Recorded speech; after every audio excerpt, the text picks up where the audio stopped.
was not read. I experienced it, being deprived, being oppressed, even confused.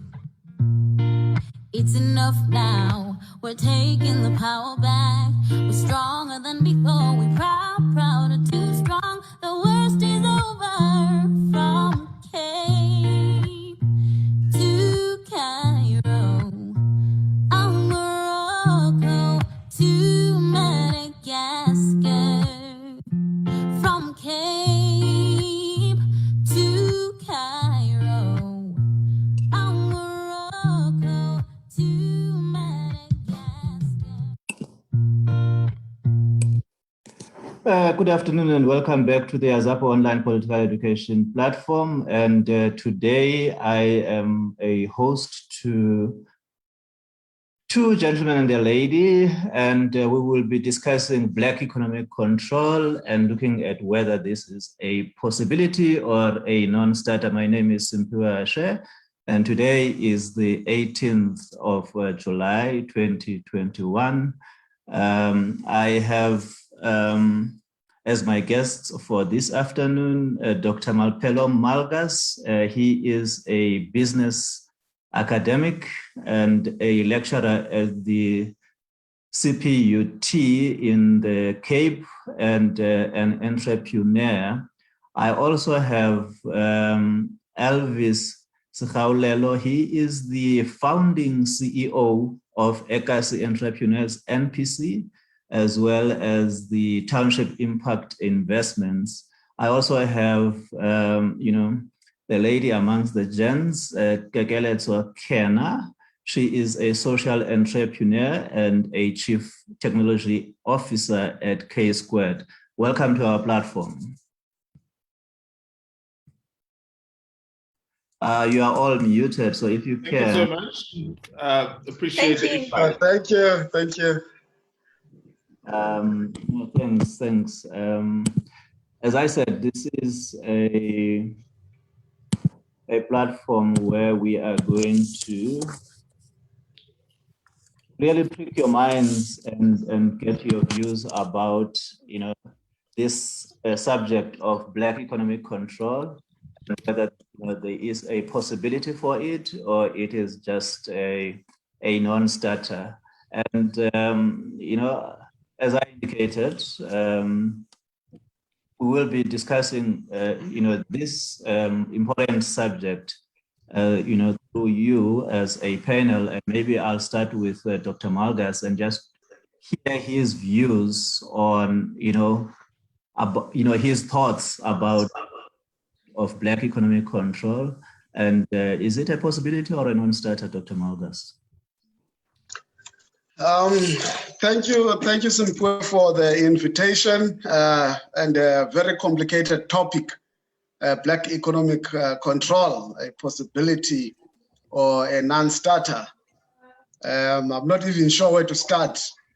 However, I thought, let me first come from the economic size of the country, which is South Africa, which is the second biggest economy in Africa after Nigeria. Of course, we've got various sectors in this economy, and our economy, interestingly, since the days of apartheid, has been attracting migrants in our country, to work in the mines, and under the democratic regime, we have been also still continue to attract a lot of our fellow brothers and sisters from the SADC community in countries such as Zimbabwe, Malawi, Mozambique, for different reasons this time, of course, due to economic conditions in some of the neighboring countries. However, I thought we might as well start this topic with what President Thabo Mbeki said in 2003, in his 2003 speech, reinserting economic dualism in this country as a chief way of understanding the South African society. He proclaimed the existence of two distinct South African economies. One, on one hand, he said, there is a reasonable, well-educated, dynamic, adaptive society that is well situated for further advance in the global division of labor. This society remains, if no longer entirely white, a point he think of its greatest importance, the issue of race in that economy. Then there is a large world of poverty, exclusion, and humiliation, which remain the lot of the most, if far from all, Blacks. The second economy. I'm citing this from Bill Fraud 205. And in economic terms, Chair, I would say we in this country, now I'm locating myself from this first and second economy, as former president said. I would say we have the informal and the formal economy. The informal largely operating in the townships, in the streets of major cities and towns. And in the formal sector, you find a lot of Black entrepreneurs, while in the formal sector, you would find a lot of white entrepreneurs. And there are many socio-economic reasons for this. And among others is what Mwele Mbeki said when he was analyzing the failures of the Black economic empowerment, which interestingly should have been a tool to create the Black economic control. He makes this point that it's very difficult to simply transfer wealth from one group to another. So BE failed in that aspect. Also, he makes another very important point that because of affirmative action policies that favored Black people in workplaces, this resulted in the rise of Afrikaner entrepreneurs as jobs favored Black people. So if you graduate as an Afrikaner, you are likely now to move towards the entrepreneurship space. And now, I think before we talk, therefore, about economic control as a possibility, we must start by looking at which economy can we control? Do we even control the informal sector? Let's take, for example, the township economy, because it operates in spaces where we live. When I say we, I mean Black people. So it's close to home. For me, the first thing is to look at the economic activities. Who is the participants in those activities? What challenges are faced by the township economic activities? What are the risk factors in that economy and opportunities in that economy? So I just want to broadly venture into those few aspects, confining myself to the township economic activities. I mean, from the naked eye, one of the few things you can observe as economic activities in that sector is, of course, you would see shopping malls with large chain stores operating in that space. And these malls, of course, there are a lot of studies that clearly show or reveal that they displaced the general dealer stores, your corner shops in the townships. So their presence in the township, they displaced those general dealer stores that were owned by local entrepreneurs. When I say, I'm saying local South Africans. And then the other aspect you see in the township is the informal traders, the spaza shops. And there's currently studies show that even in the spaza market, the local owners have been displaced by the foreign migrant traders. Of course, you would see petrol stations, which belong in the national franchises. You would see some tire shops along the side of the roads, few restaurants or food sold on the side of the road. You would see we're popular with chisanyamas and butcheries. So, however, the consumers in all of these that are mentioned are largely people on government grants, middle income earners who reside in these townships. So that's, for me, the picture that I will paint in terms of who are the participants, who's the consumer. So the township, for me, economy can be categorized as largely as retailing, hospitality, and to a certain extent, tourism.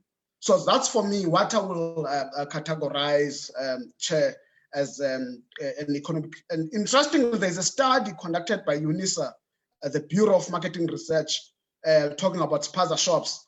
I think it was in 2017, showing that the spaza economy is now responsible for 300,000 jobs and contributing around 9 billion rands to the South African economy.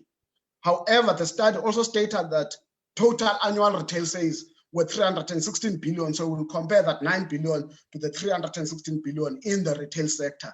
Now you ask yourself, of the 9 billion rands in the spaza economy, where the money goes. Is it going to the local trader or the migrant trader? So the township retailing market offers both formal and informal retailers an opportunity to be closer to the consumer. However, this economy is not without its challenges. And some of the challenges, I think key challenges, is what we have seen in the past few days in South Africa. I mean, all of us, we saw people's businesses burning. Of course, there are socio-economic reasons for those things, but some of the challenges I would point out that are structural for me is, of course, the lack of funding for startups in those spaces. Because if you look at the DFIs, the development finance institutions, mainly your CFAs, okay, with the enablement of CEDA and your other ones, somehow for me, they operate like a bank, like your normal bank. I'm speaking now as a person who has a direct experience trying to get money from these people, you know, development finance institutions. Of course, there is an issue and a challenge of the formalization of the informal sector in order to benefit from government grants, because you will see, maybe towards my conclusion, I will come back to this point. And then there is a large number of migrant traders who possibly export their profits to their countries of origin. There are studies that reveal that fact. And also, when I used to have a business in those spaces in Mpumalanga, I mean, people, even an old woman would ask me, why are you guys not opening factories? Why always opening retailing businesses? Where do you think we make the money? Why not we producing anything? So there's a lack of manufacturing plants and factories in those spaces. And of course, we understand very well the issue of land. But let me come now to the issue of the participants. For me, in the township economy, I would argue that the largest pie of the township economy goes to so-called the white monopoly capital because of the presence of shopping malls in those spaces. These are chain stores that operate in the township economy. Secondly, I would say second to that, another piece goes to the migrant traders operating the spaza market and other related service businesses, be your tires, be your car fixing sort of businesses. Then it will probably locals, whether it's black women or men who are selling on the side of the road, you know, who are operating liquor trade and chisanyamas. So for me, the answer to your topic is black economic control a possibility? I would say emphatically no. I don't think it's a possibility under the current political climate. I don't think we have policies that are clearly going to take us to that point. We do not have programs that promote Black-owned enterprises. And I just say, as an example for me, if we're not investing in as many startups as possible, then we're missing the boat. You know, if we're gonna focus on Black industrialist program, instead of saying, for example, how about investing on 1 million startups, 300,000 each kind of programs, you know, then we will, for me personally, I would say we will be on a journey somewhere, you know, because we are far from owning. The point I'm making is that if we are far from owning the township economy, where do we even begin to discuss the formalized economy? Because when you check, I mean, statistics is there on the JSE listings of Black ownership in the JSE. We are next to non-existence there. We know our relationship with issue of the land ownership as well. It's next to non-existence. If you look at the inequality in terms of land ownership. I'll guide it by you, Chair, in terms of time. I wanted to say I hear you, and I also know that Elvis disagrees with you when you say, Black economic control is not possible. I know he says it's very much possible, and there is a by which it can be achieved. Maybe let's give him an opportunity to share his views and opinions about why he says Black economic control is possible. Elvis? Thank you so much for welcoming me to your platform, and I need to greet your viewers as well. And I think this topic is one of the most important that needs to be engaged with, but we should not get to a point where we just only talk, but we need to get to a point of actually activating and actually doing whatever we're talking about. I think there's a lot of people that we have strategies that talk about a lot of things, but we never get to a point of actually doing. So on the point of whether it's a non-starter or it's a possibility, I think if we get to a point where we say that it's not possible, then we actually mean that we should perish.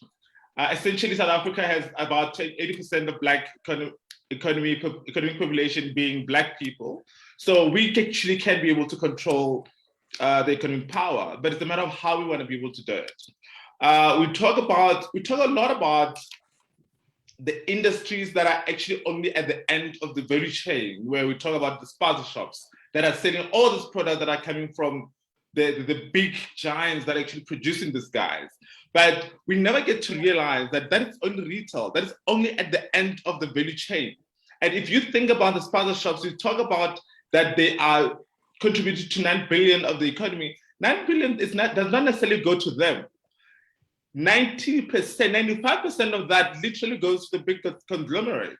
So you get to ask yourself and actually sit down to say, how do we go back to actually understand the whole value of owning land, of being in agriculture, of owning manufacturing industries, of owning factories that will produce products that are owned by Black entrepreneurs? Because that is the biggest game changers. The minute you actually own a value chain to say, okay, fine, like for example, personally, I own a farm in Limpopo, and it's in poultry, but also we're about to start with the planting and farmers' produce. The element is that from there, if I'm gonna produce a tomato, I need to figure out who's actually going to be able to be transporting that tomato from my farm to a market. We're going to be doing agro-processing of producing a tomato sauce. Who's going to actually be producing that tomato sauce? Who's going to be packaging that tomato sauce? Who's going to be doing the marketing of that tomato sauce? Who's going to be doing all the value add up until it gets to a point where you say it's in the spaza shops to be sold to the market. I think one of the biggest things that we need to look at, I think everybody knows what needs to be done. The one thing that is also influenced about is that, yes, we can be entrepreneurs and try to do this and talk about this, but are the people buying the products willing to buy our products? Do they have a mentality to say, hold on, I should not go buy Nike, I should actually go buy Batu? Or does he say that, no, I'm a brand person, like I want to be able to associate with this brand? So we need to conscientize people and actually have a mindset shift with our consumers, because it's not only about entrepreneurs and the people that are driving the economy, but it's also about the consumers, the people that are actually working, the day-to-day people that are actually would add value in buying those specific products. The Black economic power is not something that we should be discussing about now. It's about something that we should be saying, we know what needs to be done. How do we go about doing it? That's the biggest differentiator in ensuring that we actually take upon that's why I started Township Impact Investments, because we realized that township entrepreneurs, not because that they're not succeeding, not because they are not able to do what they do. They're damn good at it. The biggest differentiators with township entrepreneurs is that, one, they don't have access to markets.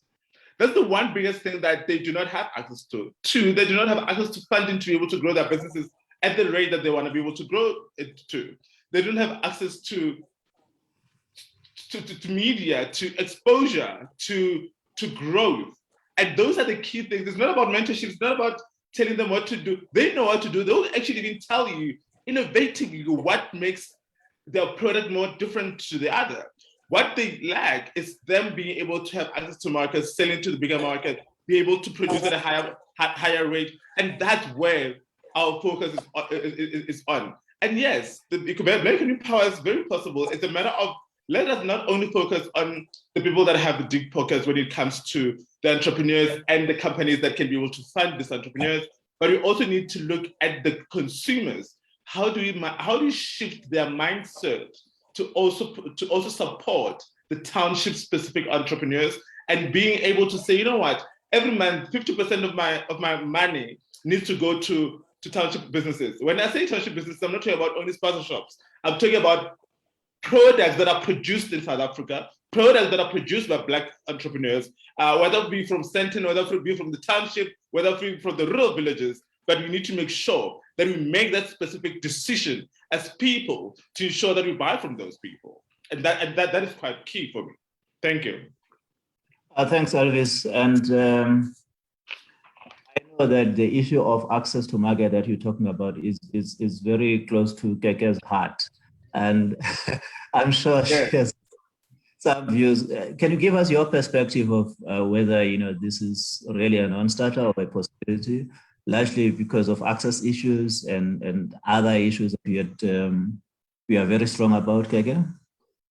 Yeah, and thank you so much for inviting me into your platform, and greetings to everybody that's taken the time to connect.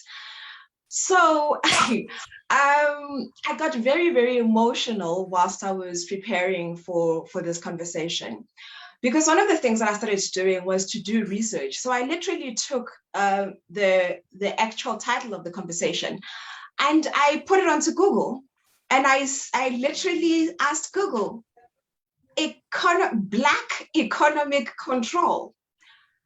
And you know what I got? I got Black economic empowerment, I got BEE, I got Township Economy. I didn't get anything that says Black people have the ability and the potential to actually control the economy. So in essence, the world says to us, Black people the world over do not have the capacity to control the economy. This is the starting point, that we are not seen as having the capability to control an economy. It's basic. Everybody says, if you want an answer, Google is your first point of call. You go to Google, and if you can't find it on Google, it doesn't exist. A Black economic control does not exist anywhere in the world. So South Africa has an opportunity to change that perspective. That's issue number one for me. The second issue is, outside of Google, the next thing that I tried to do was then look at the Black market. So when you hear the word Black market, as a marketer, I'm thinking, oh, okay, this is a segment of people who are Black who would buy a specific product. But no, Black market refers to a shadow market, a parallel market, an illegal market. Now, it is easy for us to gloss over the facts, but it starts with the violence in the language. It starts with the denigration of Blackness that says everything that is Black is ultimately negative. So the Black market is actually a negative thing. Black control of the economy will obviously fall into that process, which is Black is negative and Black is bad, Black is evil. So there is no Black economy, there is nothing like Black market, because what that speaks to is how people sell illicit drugs, etc., etc. So for me, the starting point is that the very idea of being Black puts you outside of economic participation. And it is very sad that I am a South African, a Black African, and my government doesn't seem to understand why it is important for us to be able to change the status quo for ourselves as well as Black people in the diaspora. So that's my starting point. The next thing is saying, I hear you when you are talking about changing the consumer. And I will go back and say, can we look at the role of the state in disempowering Black people and ensuring that Black people do not have access to the pie?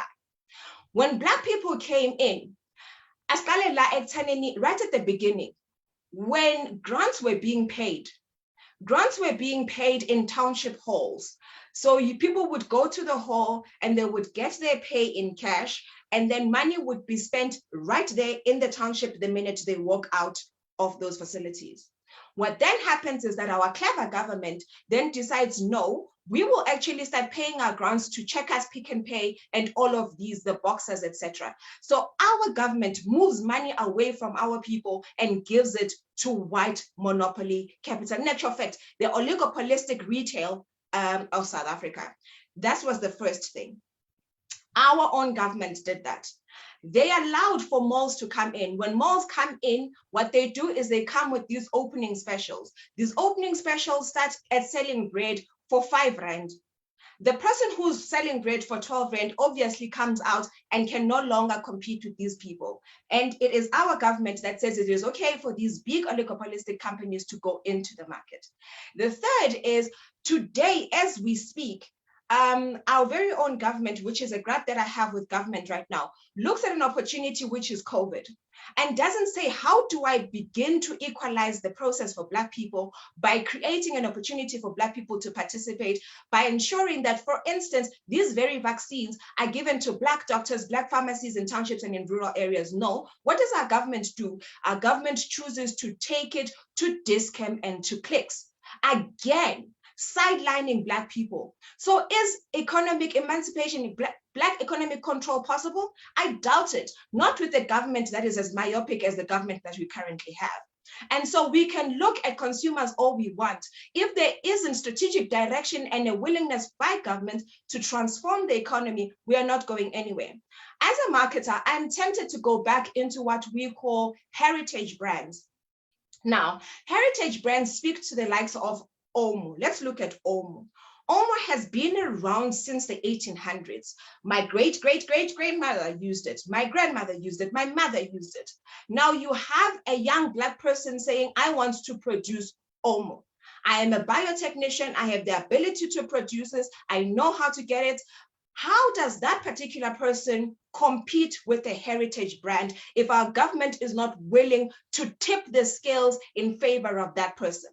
Because corporate South Africa is not going to let you. At this point, we are fighting with the retail sector to make space available for us to list our products inside their shops, and they're not allowing us. So firstly, we don't have shelf space. Secondly, in order for me to compete with an Omo, I need to have access to a lot of marketing that is going to put me in the face of the people so that we can start changing the minds of people and giving them an alternative. We cannot compete with people who, for instance, making a 3-kilogram bag for Unilever costs them 1 rand because they have global scale. So in order for us to even begin to tip the scales, our government has to understand that it is absolutely empirical for them to tip the scale, and to do that is you make funding available, you make advertising available, and you make access to machinery and all of those things available so that at least we're starting on some kind of footing that gives us an entrance into the market. Without doing any of those things, Black economic control is a pipe dream. Wow. Thanks for your views. And it's quite an interesting discussion. You're more than welcome to join us in this conversation. And if you do want to make a contribution, you may ask a question through the Q&A tab or the chat tab, where we'll monitor your inputs, comments, and questions that you have for Maphelo, Malgas, Kekeletso, Khena, and Elvis, Sekhaolelo. So you're more than welcome to raise your hand as well and engage in this conversation. I think it's just the beginning, and it's beginning to heat up. And I'm actually wondering, Maphelo, whether there is something called township economy. Does it exist, or is it a question of Black people trying to enter the economic market and they are there in the periphery? And I've been, in struggle as part of, the revolution for very many years. And my desire has always been, for Black people to have control of the commanding heights of the economy. And that's where, we should be playing. Should we really be focusing on, what people call township economy and growing it? Shouldn't we be fighting for real economic control in this country? No, that's true, Chair. And I might be aligned to a thinking also that says, in fact, township economy is a myth. But from the big retailer side, if you've worked for one of them, or any international business or brand for that matter, product for that matter, they will call it emerging economies. So you would sit in a boardroom, there will be a strategy for emerging economies. Township economy, I think for me, it exists as far as the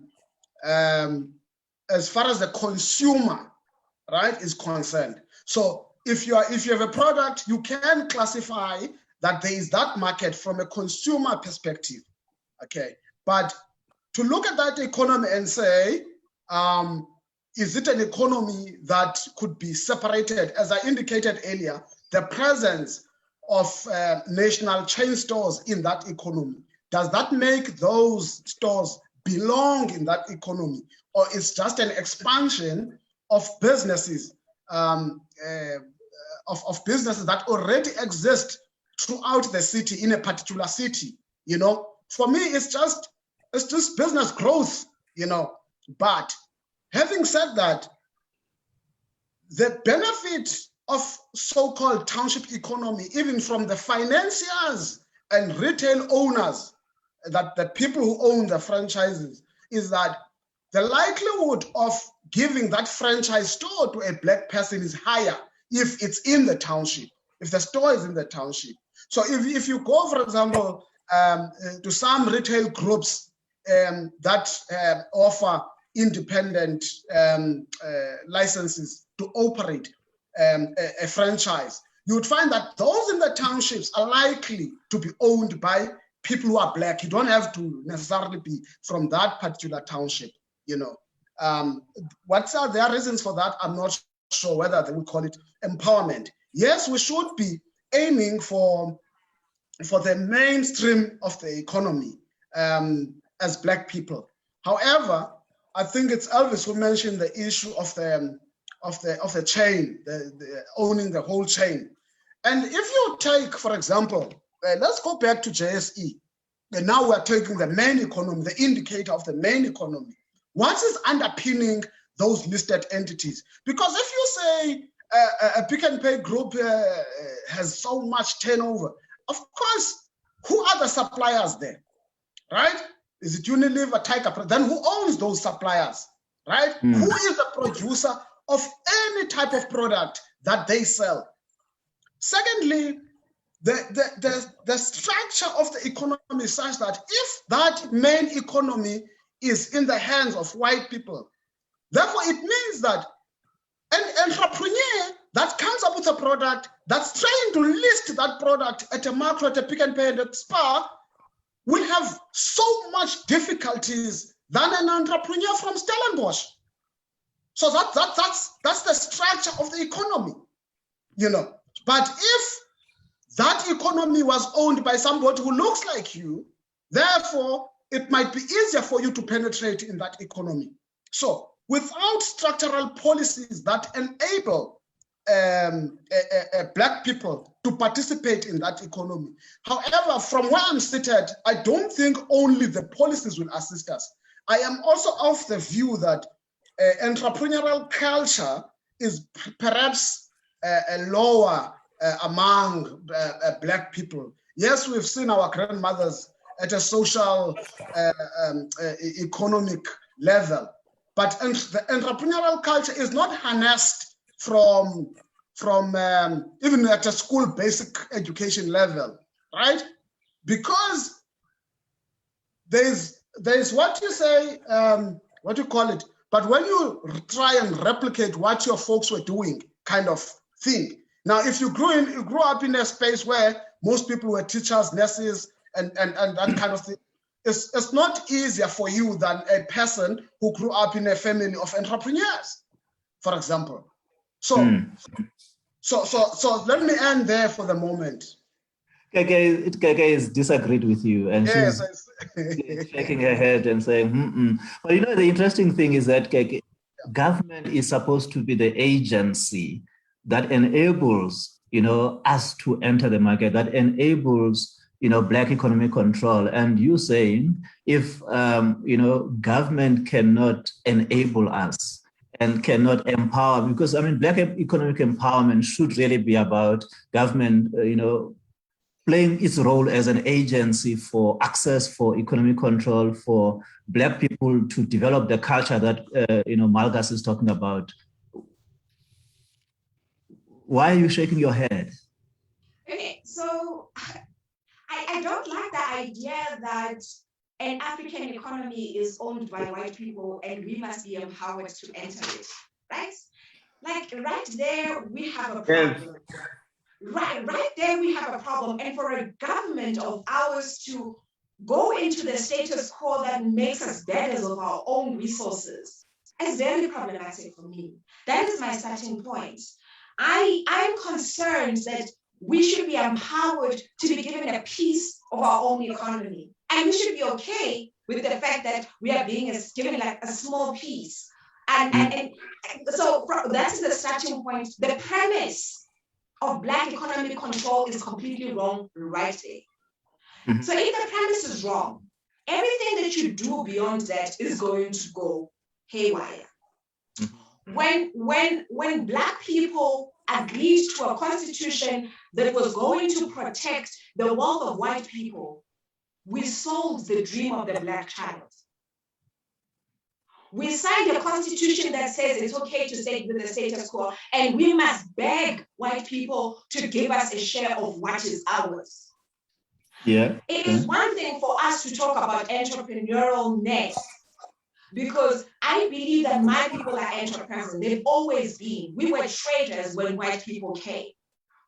That we were excluded from an economy does not take away from the fact that we were originally traders. This is what we do. Give a Black person an opportunity to sell magwenya, and they will do that absolutely successfully. Give a Black person a chance to make something and put it into a retail store. And I have seen this happen. It happens if they're given an opportunity. That for me is where the problem is.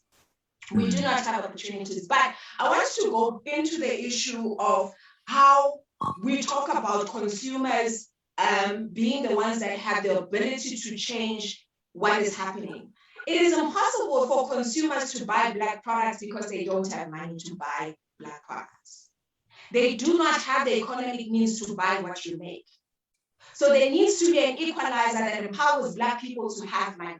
And we need to then look at alternatives to change the status quo. And the only way I see how we change the status quo is change the constitution, because that constitution sells the dreams of Black children from the word go. It makes us beggars of our own economy. Yeah, I hear you. And Elvis, somebody is saying to me, you guys are theorizing about Black economy, but what could be wrong about theorizing? Is it not important to theorize about this important subject so that we can begin to have answers on how we navigate the space? So I've been hearing everyone, and I'm a very practical person. Yeah. And Kekeletso is on point. But what I need, let me firstly give you guys a bit of a history. In 1885, the gentleman by the name of von Bismarck, that when the scramble of Africa actually got to happen, when European and American countries actually colonized Africa. That's when they decided where they're going to take the minerals, where they're going to literally control the rest of Africa. And what happened at that time, it is still literally happening today, it's just happening in a different way. So if you look at the investment that China is doing, the investment that Europe and America is doing in Africa, and how they actually all the time tell Africans that we are poor, that we are not capable of doing things, that is actually just brainwashing us to say that we're not capable and we need to be able to be depending on them for everything.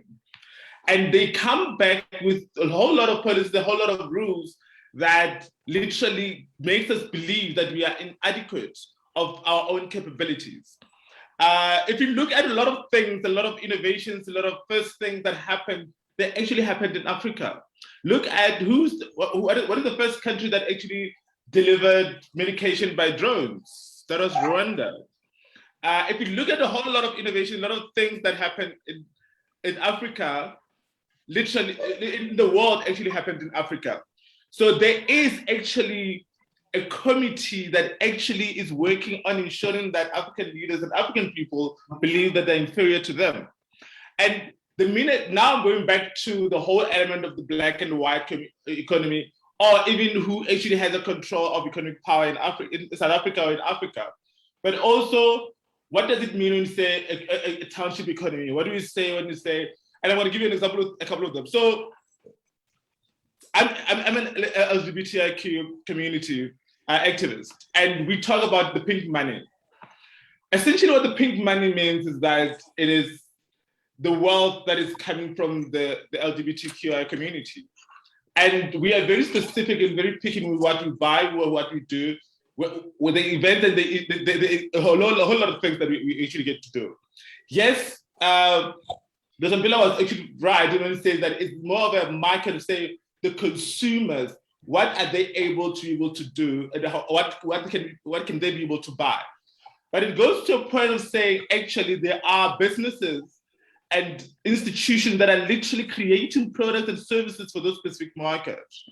And if we now take it to the township and rural area community, where we say, okay, a township person or a person that stays in township, they're gonna need 1, 2, 3, 4. For example, if I get into an accident while I'm driving and I'm insuring my car with one of the big companies, let's say from Teleshow, they're gonna give me an SME that is based either in Stanton, which is a white company that actually does not say anything to me in support of the township economy.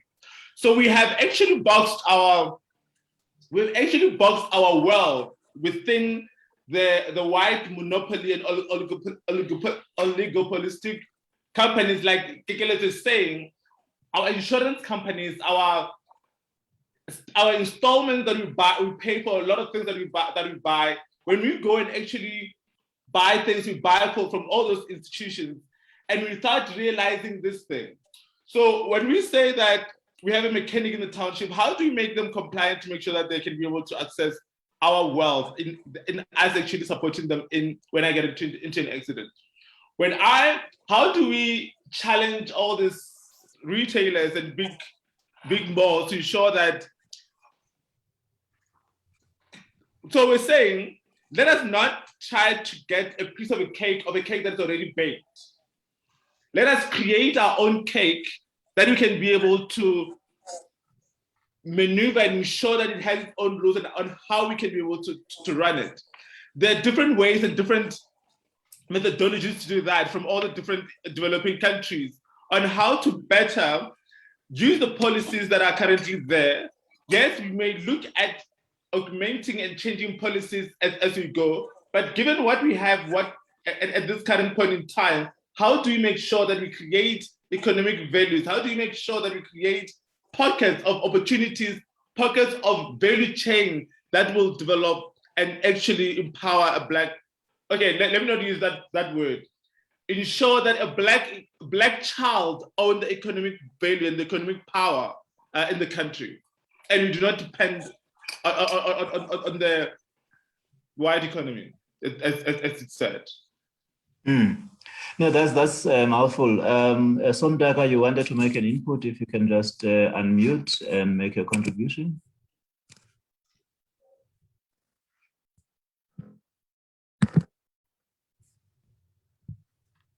Somdaka?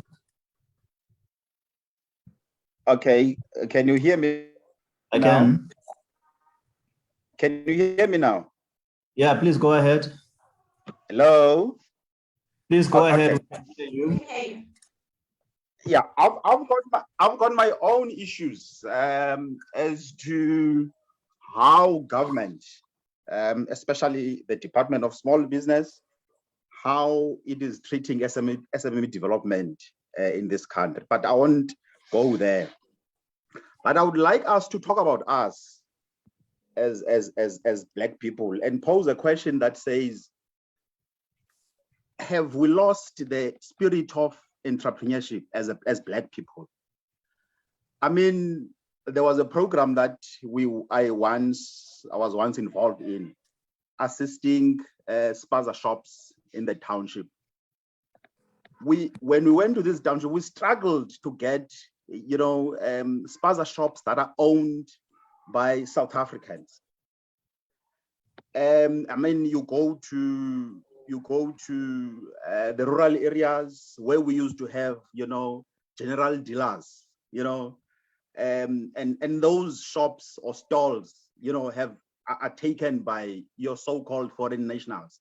I mean, you come to Cape Town, the biggest market that we have in Cape Town, in the CBD, where it used to be owned by us, Black people. You go there now, 90% of those shops or stalls are owned by your so-called, foreign nationals. So I'm asking myself, have we lost, the spirit of entrepreneurship as South Africans, particularly as Black people? Where did we go wrong? Before we can talk about, intervention that government is bringing, in support of small businesses. But as Black people, have we lost the spirit of, promoting, the spirit of entrepreneurship as a country? So that is my question.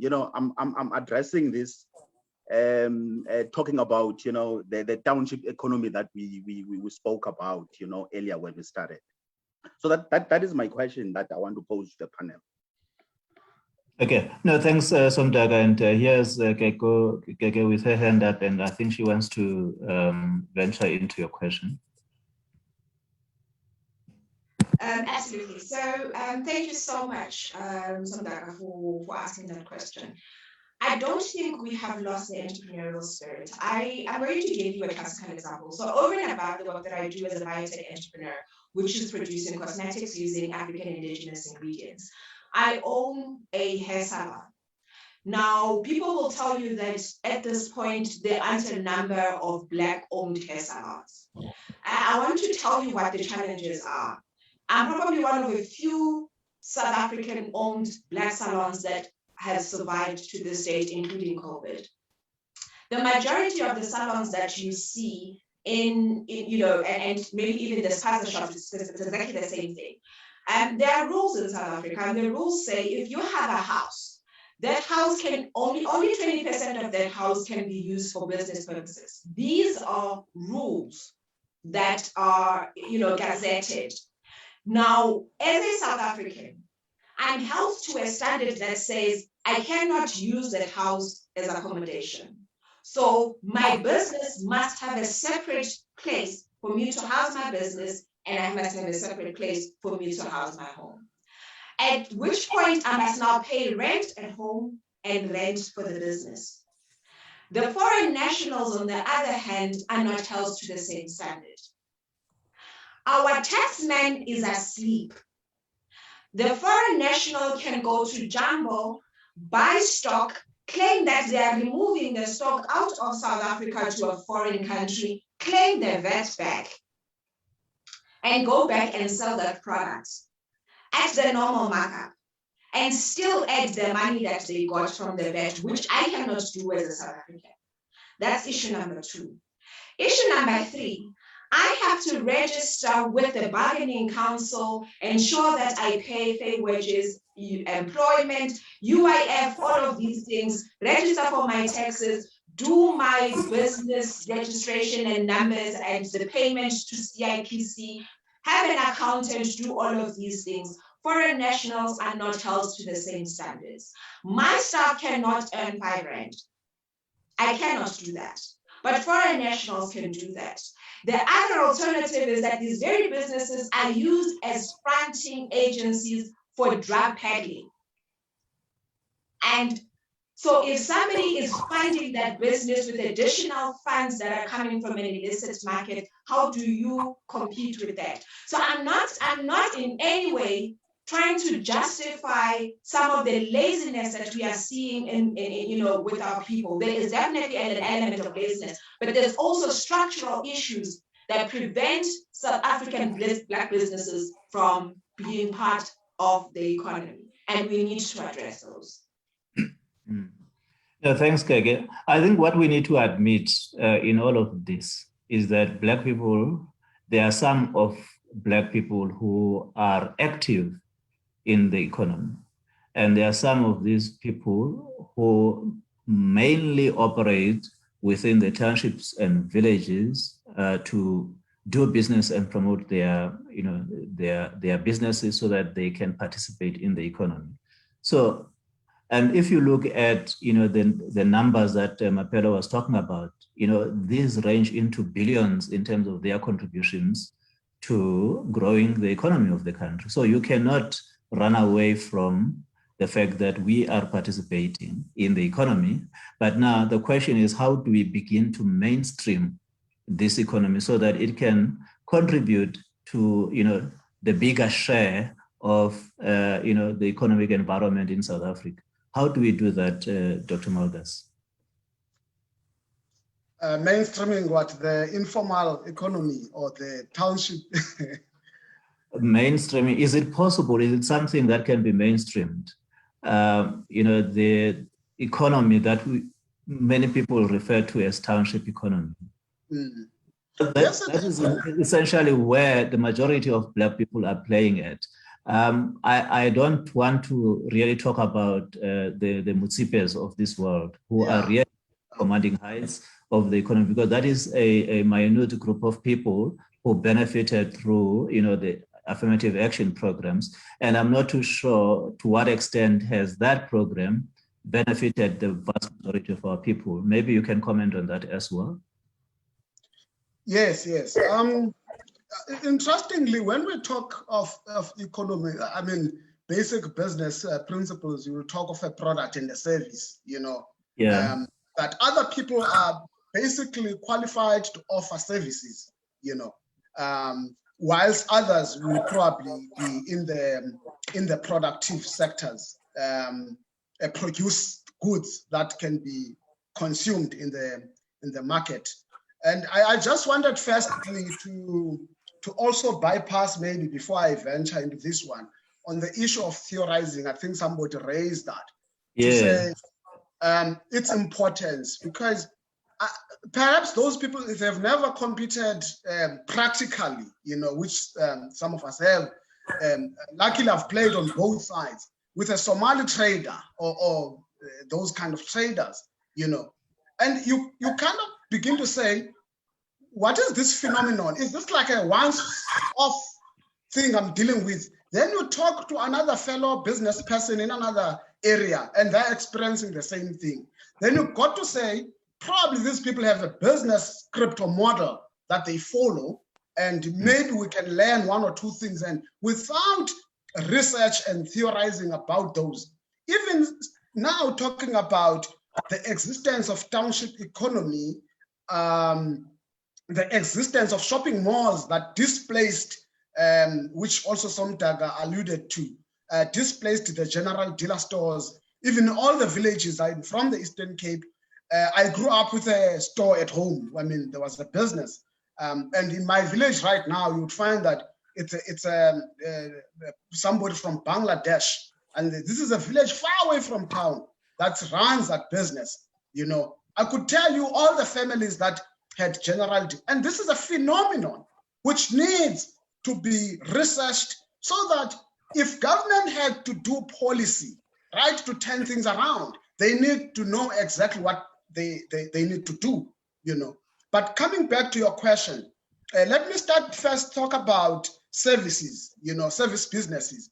And again, I would say on this one that without, because some of the services, yes, you try to penetrate the private sector, which will be mainly white, and you will have a difficult to penetrate. So if you're an accounting firm, you're starting your own firm, you want you want to do the books of a white-owned businesses, you know, you will be told many stories.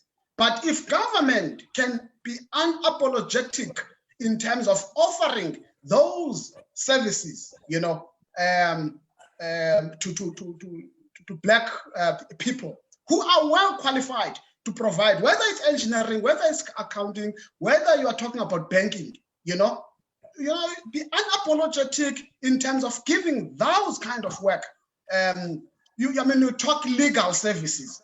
I mean, when you get the statistics of the work from government that goes to white firms, and you're like, but we are lawyers. This is our thing.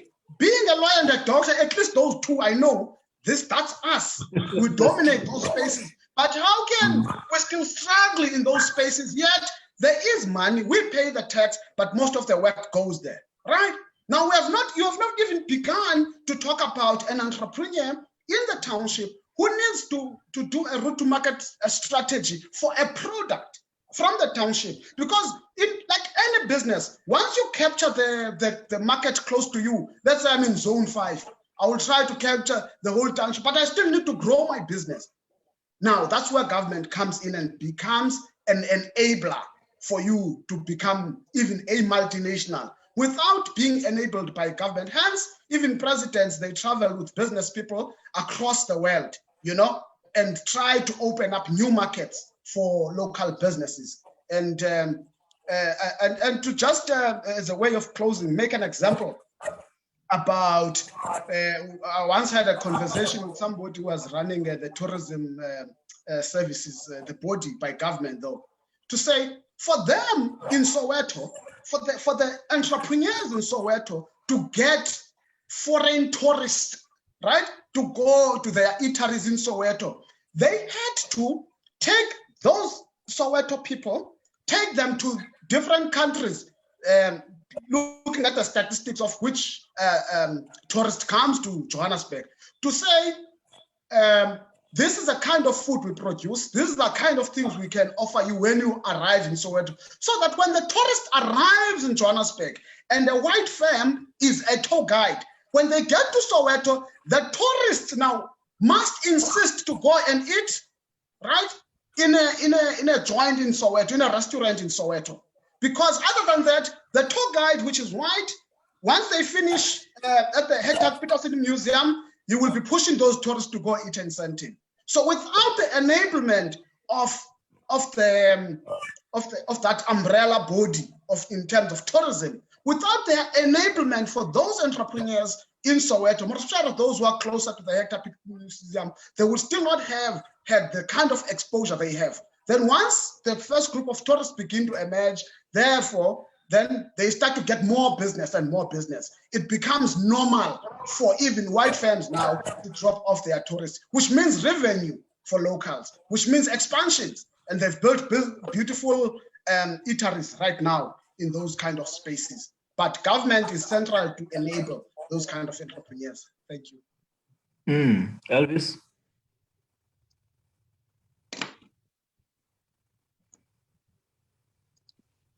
Look, so it is not something that's going to happen overnight, but it's something that you need to collectively work together towards. I meet a lot of entrepreneurs across the country, from different townships, from different rural villages. Some of the areas I didn't know that they even existed.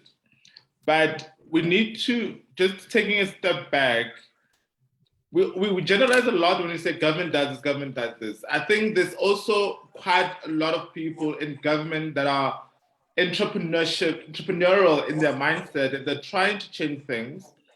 And we need to see how can we be able to work with those to make sure that we improve what is government doing. Government may be doing some things right and some things wrong, that's fine. But how do we innovate and ensure that the dreams of a Black child are realized? How do we ensure that we come together to work on a common goal? And the simple things. Firstly, we need to look at ensuring that we support businesses to create value chains. It's not just about the end product of saying sponsor shops and this. For me, that is the end goal. And I think a lot of people are only focusing on, when we think of the township entrepreneurship, we only think about the businesses that we only see, which is your bakery, your chisanyama, your mechanics, your spaza shops, your hair salons. And as much as those are at the end of us receiving the products, there are a lot of businesses that are actually at the backdrops of supporting those businesses and supplying those businesses. And you need to look at how do you ensure that we support those and grow them, create investment tools for them to be able to succeed, create access to market for them to be able to succeed, ensure that we challenge the policies that are literally infringing on the lives of Kekeletso, for them to operate in their own areas. Because I remember how the township were constructed.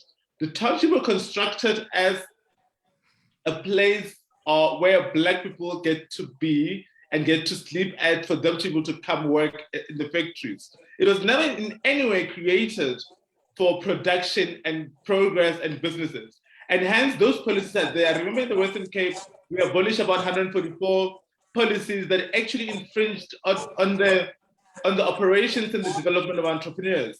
Because it actually says that if your neighbor, like what Kekeletso was saying, if your neighbor gets to report to you, or there are a lot of people that are coming into your house and you're doing business in your house, they can actually close you down. That is one of the rules that actually operate in the townships. You can't actually operate, just be a worker and be able to sell on the street. You need to be able to get a license, but also it's a measurement of the area where it is and all those kind of things.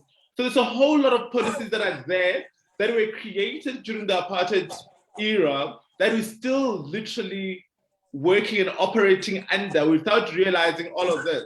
And you need to challenge those and ensure that we improve and actually change those. As township people, as township entrepreneurs, township business people, township leaders, township consumers, we need to be able to organize ourselves and ensure that when we challenge all these policies and all this status quo, we ensure that we go there with a common voice. Because as much as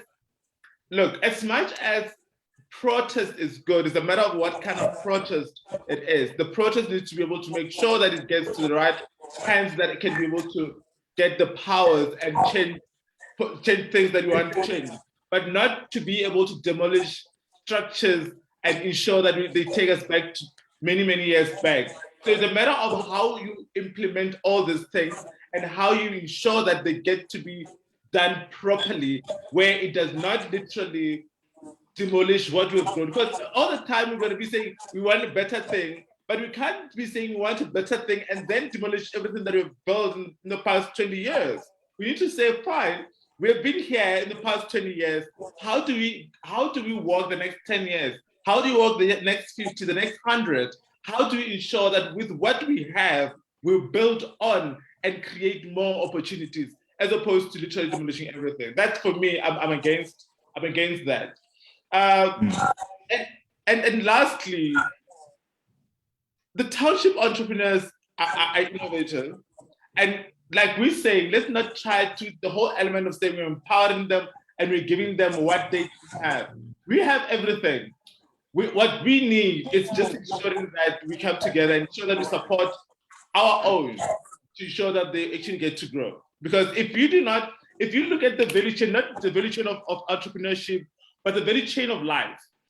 If I go and actually, if I do not support a business that is in the township, that business is not able to ensure that the person is able to take their kids to schools, to able to take their kids to varsity, to local clinic. He's not able to support other businesses that are in that specific township. The fact that I'm not able to get my kid into school, my kid's gonna end up actually being a dropout. The minute my kid is a dropout, they come to you and actually steal from you, murder you, ensure that they literally cause havoc in the community. And just because I was not able to find that R1 at the beginning, that could actually multiply 27 times in the community. it actually caused a ripple effect of bad negativity in schools, in hospitals, in creating a community of thugs, of thieves, of people that are not doing the right thing for the greater good. So it literally starts with each and every one of us, whether it be an entrepreneur, whether it be a politician, whether it be a consumer, whether it be a general human being. We need to look at how do we make sure that we support our neighbors, our friends, our cousins, to ensure that they progress and they grow. Thank you. Any economy survives on scale, and you were saying earlier on that 80% of the people of this country are Black, and which means 80% of consumers in this country are Black. How do we then get these Black people to have a positive frame of mind about themselves, about their capability, and about the need to support themselves in growing themselves in the economic space? Look, can Sure. you answer that together? Because I know you have a lot of things to say. Look, it's not going to be, it's like I said, it's not going to happen overnight. Remember, as a young person, we always aspire, especially from the township with rural villages, we always aspire to be in the cities, in your suburbs, in your high areas. And what has media actually branded us to be? To say, for us to be able to be like that, we need to be wearing your Nike, you need to be wearing your Louis Vuitton, we need to be, driving a Porsche, all those kind of things. We never get to realize and get to go after quality. If you look at the biggest and most richest people in the world, and you look at what they wear, where they stay, what they drive, they're not after labels. Because a label does not necessarily mean anything. You're just literally buying a perception of what people think about a specific brand.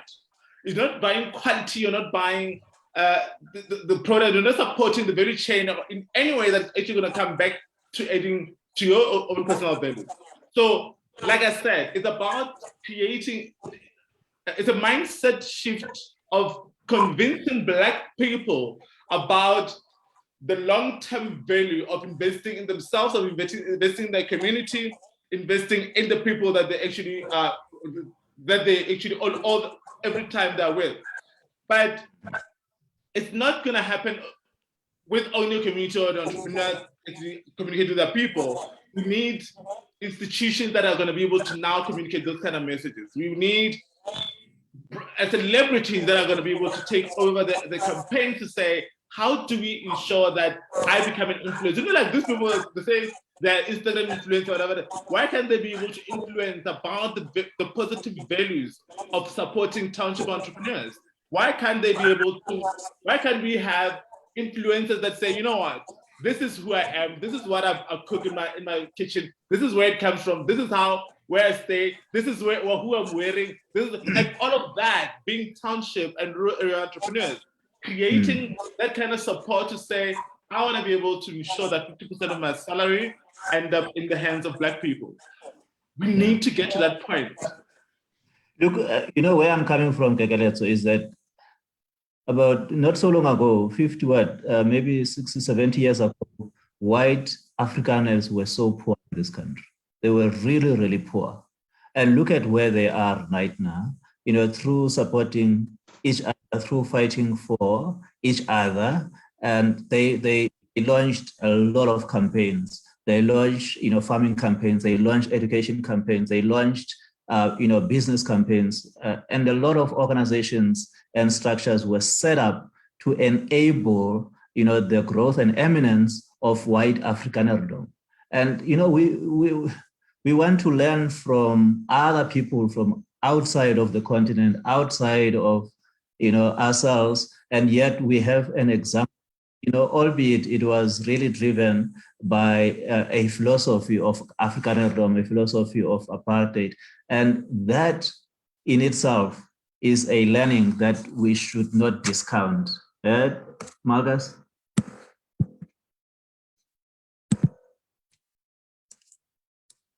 I see Kekeletso is, okay, Malgas, maybe you can comment on that. You mean about us learning from outsiders? But why is it not possible that we cannot learn from the examples that are in front of us? You know, we tend to want to depend on other people. We tend to want to blame the government, and these people are continuing to, you know, shape and sharpen, you know, themselves without necessarily depending on government. They just depend on themselves. Why can't we depend on ourselves and use, you know, the massive muscle that we have? Yeah, no, thanks, Chair. That's a difficult one in terms of us working as a collective, you know, and you know, not to be petty, but some of the research I've done in participated with. I'm just gonna, it's a micro maybe example in a cosmopolitan area like Johannesburg. When you ask traders, I'm again just talking about small sector, why can't you work together? You know, now the issue of tribalism begins to kick in as well.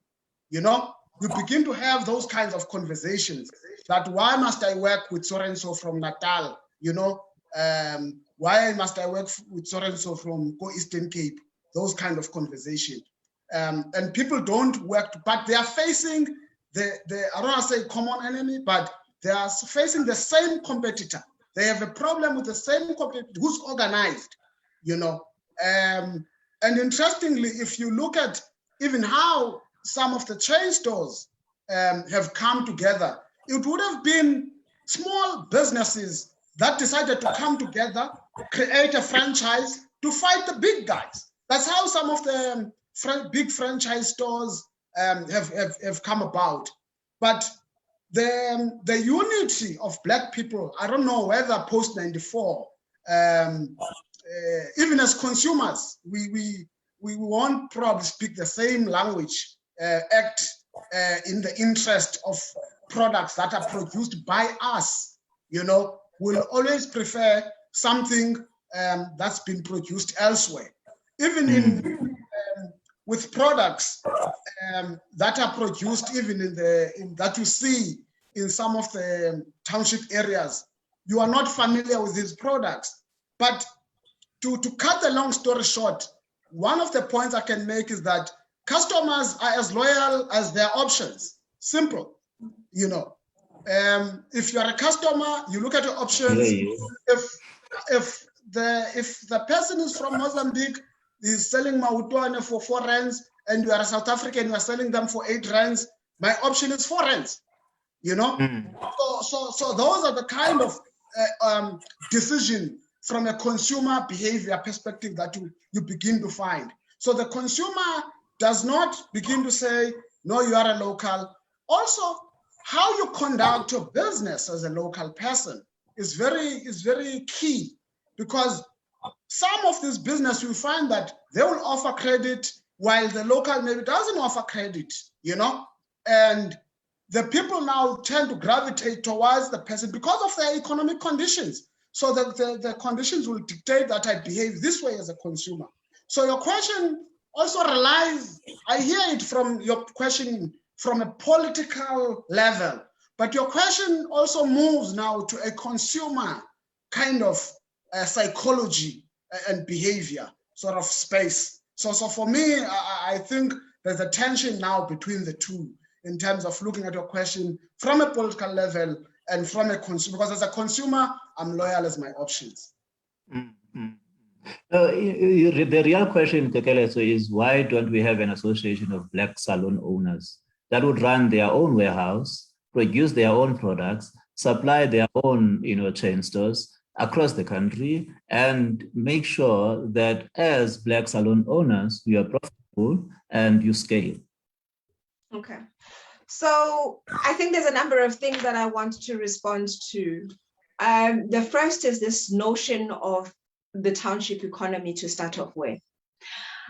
As a Black South African, I grew up in the township, and I remember the township being a place that I was forced into. And I was separated from everything else, and I was told this is where you must live. So personally, as Kekeletso, I reject the notion of eKasi for life. I'm much bigger than this space that you want to box me into. I am not interested in the township economy. I want to be part of the greater economy. That's issue number one. So government systems, ideas, don't box me into the township economy. My client base must not just be Black people, because I grew up buying white people's products. I have the capability, the ability to produce products that can serve Black, white, Indian, colored communities, and I need to be able to access those markets if I want to. So firstly, don't box me. Secondly, as Africans right now, our biggest issue is denialism. Hurt people hurt people. We come from a generation of slaves, people who got beaten, who felt the boot of apartheid and the master. If we think that we are going to change the status quo by pretending that the traumas that our parents have experienced, psychological traumas that our people have experienced, do not exist and they do not continue to perpetuate how we behave today, we are anywhere close to changing what is happening. Firstly, we need to deal with the mind of the Black child. Steve Biko says, the greatest enemy at the hands of the oppressor is the mind. They have us at the mind. The intergenerational traumas of our parents live within us. And the reason why I raise this is because we talk about not wanting to buy Black products. We are born into white assimilation. We are born into white aspiration. We are born into thinking that unless I'm educated by white people, I am nobody. Unless I live in the suburbs, I am nobody. Unless I have proximity to whiteness, I am nobody. Unless your brand has a white person next to it, that brand is a non-brand. So those issues are not mere issues. Those are deep-seated issues that we as a Black people need to confront directly and stop living in denial. We are in denial that our psyche, our self-worth has been annihilated. We need to start there. Then we can deal with changing the consumer mindset. Unless we go there, all of this is a pipe dream. Now, let's go back to this process of whether or not we can develop an association. It's one thing to develop an association and to have us supply products. I think if you looked at my business model is literally exactly that. We literally take our products from the farm, we process them in the lab, we make them into a product, we put them into a salon that we want to, and then we want to franchise that salon. Let me tell you what my challenge is. When I went to the IDC with the idea, they said, oh my God, it's too much. It's too much. Still, pick one thing. Do you want to produce products? Do you want to own a salon? Do you want to own a farm? You can't do everything. Pick one thing. Oh, by the way, we have 22 products. Oh, no. You can't commercialize 22 products. Pick one product and then put that into the market. And once that is grown, then you can bring into it. This is the IDC. The NEF did not even bother to read my proposal. That's what they said to me. Oh, by the way, and then they came back to me and they said, oh, Kekeletso, if you want funding from the NEF, please go and get yourself shelf space in a white-owned oligopolistic market. Go get Discount Clicks, Pick and Pay to give you shelf space only when you have guaranteed that they will take 20% of your margin, because that's what they're going to do when you list with them, right? So only when you have guaranteed that you can give some money to white people can our own DFI fund you. That's what they said to me. So at what point do we begin to produce these products? How do we produce these products if we do not have the support? When you go to white people, they will tell you that it is too much. Oh my God. And then you attack to that. How are you going to manage that? You're Black and all you know how to do is run a spaza shop. This is who we are. So the reliance on government is because the system is skewed towards white people. The only people who can change the status quo, unfortunately, is government. And our government is myopic. Our government does not have the big picture. They don't see the big picture. When you say to them, let us help you redesign the DFIs, if you look at the funding models, if you go to CIFA, for instance, and you see what it is that CIFA asks of our people, and you say, but this is not aligned to what that person wants, I do not qualify for CIFA funding because, oh no, you are a little bit above where we want to fund you. Or I don't qualify for IDC because you are a little below where you want to go. The instruments are not designed to assist us. I'll give you a classical example. There's an organization called TIA, Technology Innovation Agency, and they're supposed to be helping with the innovation. And I asked TIA, I said, TIA, how many Black people have you funded to ensure that there's Black innovation that enters the space? And they're saying to me, no, we worked with 200 Black entrepreneurs since our founding, 200. There's what? 40 million Black people in this country, 30 million Black people in this country, and you've worked with 200 innovators. And your money, 80% of your budget goes to empowering the white innovators. And I asked them, why is that? And they said they write better proposals. Why is it that our government, who understands that Kekeletso's ability to speak English is whether or not she had access to the white people's education, Kekeletso's ability to write a proposal that speaks the way white people speak so that they can understand what it is that she's saying depends on whether or not she had access to white people's education. But our government implies that unless you write like white people write, you do not get to access funds from a Black government. There is so much wrong, systemically wrong with Black hatred and Black non-recognition. We do not see each other. We do not want to see each other. Our government does not want to support us because if it did, it would have designed institutions that would ensure that they actually support Black people. Little things. We were talking about access to water.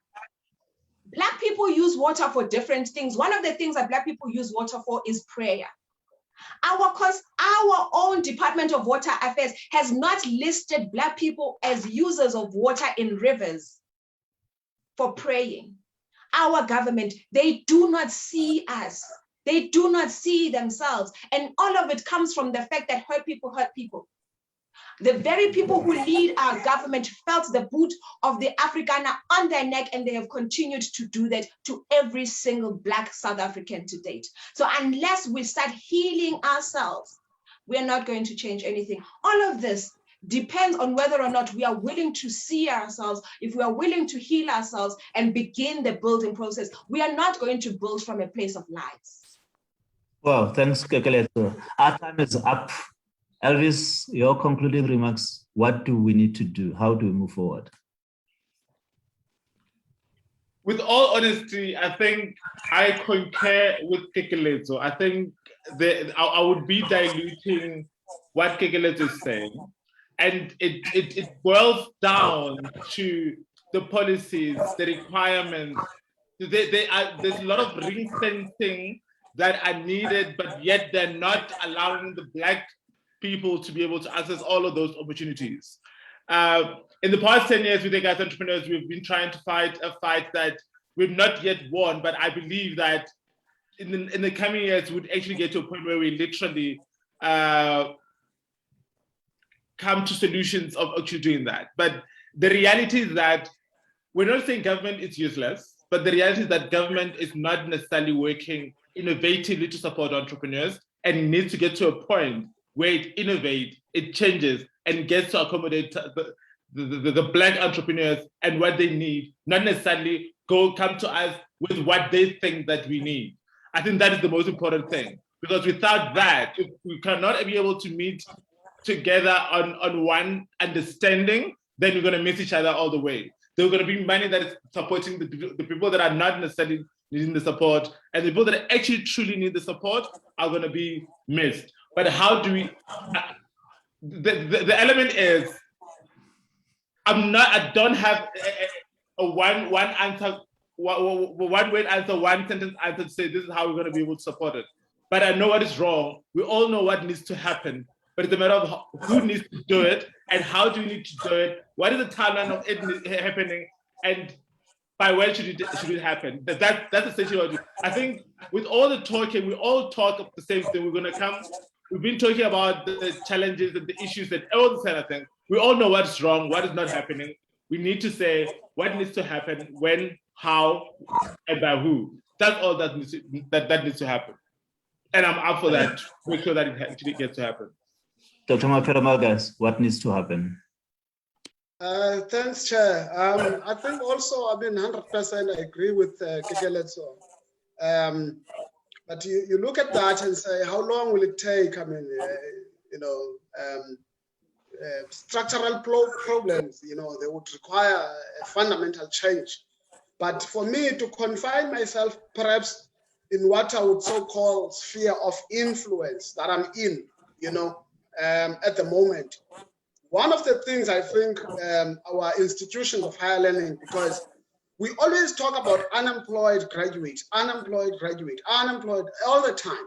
So for me, at least, it's like what I would call an emergent strategy, not a long-term solution, but at the moment, for me, I think each institution, even FET colleges, when I say institutions of higher learning, relook at our what we call graduate attributes, that people must be employable, because that's what all institutions are striving for.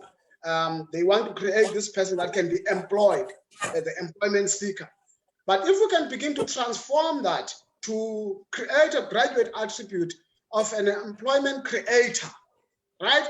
And how do you do that? Again, I'll go back and say it's the issue of entrepreneurial culture. And at university level, you can do that through multidisciplinary approach, where entrepreneurship could be made comparison, for example, where people will do practical projects that are entrepreneurial in nature, so that if you are doing an innovative course in IT, in mechatronics, you come out of that. Let's say sometimes at postgraduate, you even come out with a model, with something to take to the market. But what you don't have is the skills to do that. And immediately you start partnering with the university. The university has a technology transfer unit that will probably take 40% of your business. So by the time you develop this thing to be a bigger and bigger, you've already lost 40% from onset. So if people can be trained to transform their thinking, Marshall, I'm now focusing, when I say people, I mean students, to transform their thinking. For me, if we can get to that, and even have programs for unemployed graduates, entrepreneurial programs, where hopefully by the end of those programs, they are able to start to begin to have startups. It's easy for me to retrain a person. That can be done, but you need to reformat how that person thinks from a psychological perspective, which is what Kekeletso was talking about. So, but the person is already a graduate, maybe a program, it will be easy to read, it will be easy to, within a space of 6 to 18 months, that person can produce the kind of a business plan that these guys are looking for. But by the time, to just, as I close, to agree with her, by the time I was writing my proposal, which SIFA couldn't find, I had an MBA degree. Now I sit back and I'm thinking, now think of a guy with a matric in the same community where I was going to open the business, trying to do, because my business was not a business because I had an MBA degree. It was not an outcome of my study. No, it was something that anybody could do, right?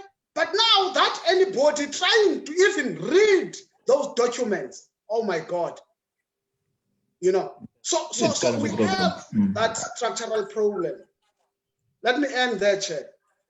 No, thanks, Malgas. Kekeletso, close it for us.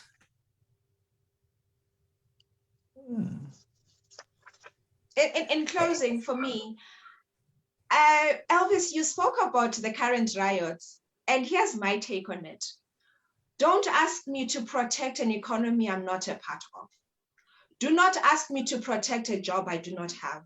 Do not ask me to protect a freeway I do not have a car to drive on. And do not ask me to protect that which does not even serve me or my people. It is very unfortunate that we sit here and we look at all of these things in isolation of the fact that this economy excludes our people. This economy needs to be transformed in order for it to work. This economy needs to be transformed in order for our people to be able to buy our products. This economy needs to be transformed so that it can enable entrepreneurship. There's absolutely no point in churning out entrepreneurs that are going to get into a system that is not designed to accept them. The system rejects Black entrepreneurs. The system rejects Black products. The system rejects Black innovation. So we need to break it down, rebuild it. It's very unfortunate that it sounds very radical, but we need to break it down. The system is not working. Let's stop lying to ourselves. The system works for white people and white people only. We need to break it down, and we need our government to break it down, or we need a new government to break it down. That's me for the day. Ngiyabonga. Thank you, Dr. Maphelo, Malgas, Elvis, Sekhaolelo, Kekeletso, Khena. It was beautiful having you this afternoon, and thanks for your time and thanks for spending it with us. And I hope everybody who was listening has heard and everybody enjoyed the conversation. I look forward to next Sunday, and next Sunday we really want to look at why people are breaking down their own communities and are breaking down and looting what benefits them. That's where we close it for the day. Until next week. Bye-bye. Thank you. Thank you.